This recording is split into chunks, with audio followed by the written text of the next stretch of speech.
দেশের ৭ অঞ্চলে সকালের মধ্যে বজ্রসহ ঝড় হতে পারে বলে জানিয়েছে বাংলাদেশ আবহাওয়া অধিদপ্তর। এসব অঞ্চলের নদীবন্দরগুলোকে সতর্ক সংকেত দেখাতে বলা হয়েছে। গতকাল বৃহস্পতিবার ১২ জুন দিবাগত রাতে বাংলাদেশ আবহাওয়া অধিদপ্তরের আবহাওয়াবিদ মো.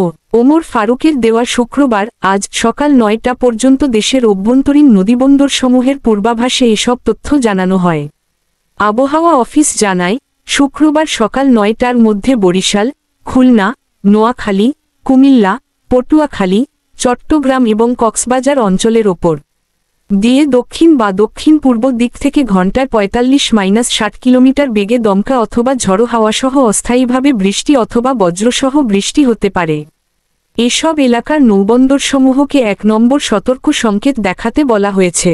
এরপর সন্ধ্যার পূর্বাভাসে আবহাওয়া অফিস জানায়, শুক্রবার সন্ধ্যা ৬টার মধ্যে খুলনা, বরিশাল, চট্টগ্রাম ও সিলেট বিভাগের কিছু কিছু জায়গায় এবং রংপুর, রাজশাহী, ময়মনসিংহ ও ঢাকা বিভাগের ২-১ জায়গায় অস্থায়ীভাবে দমকা হাওয়াসহ হালকা থেকে মাঝারি ধরনের বৃষ্টি বা বজ্রসহ বৃষ্টি হতে পারে।